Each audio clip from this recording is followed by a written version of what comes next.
ஓம் நம சிவாய். Sun astro TV மற்றும் நண்பர்கள், ஜோதிட சொந்தங்கள் அனைவருக்கும் வாழ்த்துக்கள். தற்பொழுது திரு அண்ணாமலை அவர்கள் ஜாதகம் ஏற்கனவே இப்ப ஒரு வாரத்துக்கு முன்னால தினமலர்ல இது சன் அஸ்ட்ரோ டிவியில பேசிட்டு இருந்தேன். அதை கூட மக்களுக்கு அதை சமர்ப்பிச்சேன். அதுல நிறைய வாழ்த்துக்கள்லாம் வருது. அவங்க எல்லாருக்கும் நம சிவாய வாழ்த்துக்கள்.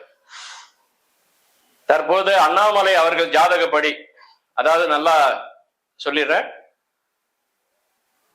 சிம்ம லக்னம், நமக்கு வந்த கணிப்பு தான். சிம்ம லக்னம், கடகராசி, ஆயுள் நட்சத்திரத்துல பிறந்திருக்கார். சனி அவருக்கு ஜனன காலத்துல சிம்ம லக்னத்துக்கு படிதான் வேலை செய்வார். எந்த ஒரு ஜாதகத்திலும் ராசிப்படி சனி வேலை செய்ய மாட்டார், லக்னத்துக்கு படிதான் வேலை செய்வார். இது ஜனனகால அமைப்பு விதிப்படி. விதி என்பது இதுதான். மதி என்பது சந்திரன், அதாவது உடல் காரகன், அது பொது கோச்சாரம்.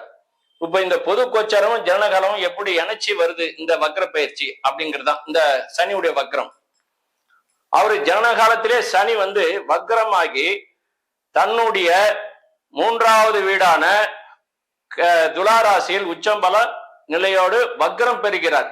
அதாவது சிம்ம லக்னத்திற்கும் கடக லக்னத்திற்கும் சனி வக்ரம் பெற, இது சனி தசை வரவே கூடாதுன்னு பல அமைப்புகளை நாங்க பேசியிருக்கிறோம். நான் மட்டும் இல்ல, நிறைய ஜோடர்களை சொல்லியிருக்கிறாங்க. ஒரு சில ஜோடர்கள் தான் பேசியிருப்பாங்க அதை பத்தி. அப்போ ஒரு சில ஜோடர்கள் சொல்லியிருக்காங்க. ஏன்னா ஞானிகளும் அதுதான் சொல்றதுதான் நாங்க எல்லாமே சொல்றோம். சிம்ம லக்னத்துக்கும் கடக லக்னத்துக்கும் சனி ஏற்புடையவர் அல்ல. அவர் எங்க இருந்தாலும் பாதக பலனைதான் செய்தே தீரணும். இதான் கர்மா விதி. வயிற கூறு போடுவாருங்க, கிட்னில கையை வைப்பாருங்க, ஹார்ட்டை பதம் பார்த்துருவாருங்க. அவருக்கு சனிக்கு ஹார்ட் எல்லாம் பிடிக்காது, தீர்த்துருவார், அறுத்துருவார். அந்த மாதிரி கர்ணம் இல்லாதவன் கிடையாது, கர்ண கொடூரமானவன் தான். ஆனா நீ செய்த கர்மா பிராப்த கர்மாவா, நிஷ்கர்மாவா, துர்கர்மாவா, சஞ்சித கர்மாவா, யோக கர்மாவா, இதெல்லாம் கணக்கில் எடுத்துக்கொண்டு அதுக்கு தகுந்த பிறகுதான் கர்ம பலனை தருகிறார். பூமிக்கு வரக்கூடிய அனைத்து ஜீவனும் ஏதோ ஒரு ஆசைக்காக தான் பூமிக்கு வருது, அதை அனுபவிக்குது, கிடைக்குது. ஒரு சில அமைப்புகளை முன்ஜென்ம செய்த கர்மா விதிப்படி. அதாவது எப்படின்னா, நாம் செய்த வினை, அதாவது செய்வினை, நாம் செய்த செய்வினை. சில பேர் சொல்லுவாங்க, எனக்கு யாரோ செய்வினை வச்சுட்டாங்க போலக்குதுங்க, எனக்கு இது மாதிரிலாம் நடக்குதுங்கன்னு. இதெல்லாம் வேற ஒண்ணும் இல்லை, அவன் செஞ்ச வேணா அவனுக்கு தாக்குது, அவ்வளவுதான். செவுத்துல அடிச்ச பந்து மாதிரி. நீ செவுத்துல பந்த போட்டா உன் எல்லாம் அடிக்க போகுது. இதுதான் நீ என்ன செஞ்சு அதான் நம்ம அனுபவிக்க போறோம். இதுதான். அப்ப சனி நீதிமான், தர்மவான், நியாயவான். அவன் என்னவோ அதை தான் கொடுப்பான். அவன் ஜஸ்டிஸ்ங்க, இயற்கை நீதிங்க. அவன் முன்னால எதுவுமே நடக்காது. அதனாலதான் சனி கொடுத்தாரு, எவ தடுத்தாரு. சனி ஒரு ஜாதகத்துல ஒருத்தனுக்கு கொடுத்து போச்சுன்னா எந்த கிரகமும் அந்த பிடுங்காது. ஆனா சனியே கொடுத்துட்டு சனியை பிடுங்க மாட்டார். ஏன்னா அவர் நீதிமான், அவருக்கு தெரியும். இதான் விதி. அவரை தொடாம ஒரு மனுஷன் இந்த பூமியில இருந்து கிளம்ப முடியாது. இதான் விதி. இப்ப அவரு ஜாதகப்படி கடக ராசினால, கடக ராசிக்கு மீனத்துல இப்போதைக்கு சனி இருக்கார், மீனத்துல குருவும் இருக்கார். இது குருவோட வீடு. இப்ப கடகத்துல குரு சனியை பார்க்கிறார், தப்பு இல்லை, அவர் இயல்பா இருக்கிறார். ஆனா வக்ரம் பெறும்போது குருவோட பார்வை அங்க ஏற்புடையதல்ல. அவ்வளவு புரியுங்க. சனி இயல்பா இருக்கும் பொழுது குரு சனியை மாத்துவார். ஆனா சனி வக்ரம் ஆயிட்டார்னா குருவோட பார்வை சனிக்கு ஏற்புடையதல்ல. ஏன்னா வக்ரத்துலதான் சனி பாதக பலனா யோக பலனா என்ன ஜாதகர் கொண்டு நன்மை செஞ்சிருக்காரு, அதோடைய நீதியை வழங்குறாரு அவர் தான். இப்பதான் சொன்னல, ஜஸ்டிஸ், நீதிமான், இயற்கை நீதி. அப்ப சனி இவருக்கு எப்படி அமைஞ்சிருக்குன்னா, சிம்ம லக்னத்துக்கு சனி வக்ரமானது பெருமைக்குரிய ஒரு விஷயம். அதனாலதான் இவர் முதல் அட்டமெண்ட்ல பாஸ்ன்னு கூட நான் சொல்லியிருந்தேன். அதனால இவர் அரசியல்ல நல்ல அமைப்புல இருப்பாரு. கொஞ்சம் உழைக்க வேண்டியது இருக்குங்க. நல்ல மனுஷங்க, நல்ல ஆத்மா.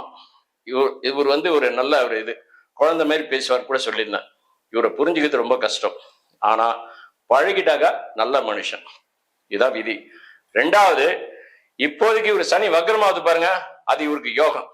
சாதாரண யோகம் இல்ல, ராட்சச யோகம். மீண்டும் சொல்றேன், ராட்சச யோகம். 5 மாதம் இவரை பிடிக்க முடியாது. நல்லா புரிஞ்சுங்க.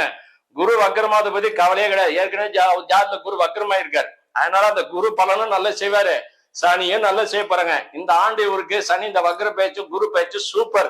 இந்த மணி நேரத்துல இவர் கட்சி ஆரம்பிச்சிருக்கணும். எப்படிங்க, ஜன காலத்திலே இவருக்கு சனி வக்ரம். திரு அண்ணாமலை அவர்கள் இந்த நேரத்துல சனி வக்ரமாக போகுது, இன்னும் ஒரு வாரத்துல 10 நாள்ல இந்த நேரத்துல அவருக்கு சனி வக்ரமாகும் போது, இந்த நேரத்துல அண்ணாமலை கட்சி ஆரம்பிச்சிருந்தா அண்ணாமலையை தொடர்றதுக்கு ரொம்ப கஷ்டம். இதான் விதி. ஆனால் இவரு அந்த பெயர்ச்சிக்கு முன்னாலேயே கட்சி உள்ள வந்துட்டார், வக்கரத்துக்கு முன்னாலேயே. அதுதான் இது இப்ப. ஆனா இருந்தாலும் இப்ப உடல் ஆரோக்கியமா இருக்கும், மனசு ஆரோக்கியமா இருக்கும். இவர் ஒருத்தர் மேல வழக்கு போட்டு அது நீதிமன்றத்துல போச்சுன்னா அடுத்த நொடியே இவருக்கு தீர்ப்பு சொல்லுவாங்க. இதாங்க விதி. ஆண்டவனே இறங்கி தீர்ப்பு சொல்லி ஆகணும். அப்ப நீதிபதிகளே இவருக்கு இந்த தீர்ப்புக்கு இசைவாங்க, செவிசாய்ப்பாங்க. இவருக்கு நீதிமன்றத்தால ஒரு கௌரவம் வரப்போகுது, நீங்களே பார்க்க போறீங்க. இவர் மேல எந்த வழக்கு போட்டாலும் அது ஏற்புடையதல்ல. ஏன்னா சனி இங்க ஆல்ரெடி இங்க வக்ரம். அதனால உக்கிர பலத்துல சனி அவருக்கு யோகத்தை கொடுக்க இருக்கிறார். இப்ப அவர் எடுக்கிற டெசிஸ் எல்லாமே சூப்பர், நல்லா இருக்கும். அப்ப எல்லாமே ரைட்டு, ஒர்க் அவுட் ஆயிடும். இப்ப சனி வக்ரம் இவருக்கு சிறப்பானது. சனி இப்போதைக்கு வக்ரமாகிறது இவருக்கு சிறப்பானது. குரு பின்னால வக்ரமாவது சிறப்பானது. ராஜ கிரகங்கள் ரெண்டுமே, சனி ராஜ கிரகம், குரு ராஜ கிரகம், 2 ராஜ கிரகங்களும் வக்ரமாவது இயல்பாகவே இவருக்கு நன்மை செய்ய போகுது. இந்த ஒரு வருஷம் பாருங்க, இவருடைய குணநலமே மாறிடும். இப்படிலாம் ஒரு அரசியல்வாதி இருக்காங்களா அப்படின்ற மாதிரி கேள்விக்குறியாகும். இதுதான் பாக்குறவங்களுக்கு ஆச்சரியமா இருக்கும். இவர் எடுக்கக்கூடிய எல்லா நன்மைகளும் இந்த நேரத்துல ஒர்க் அவுட் ஆயிடும். ஓம் நம சிவாய்.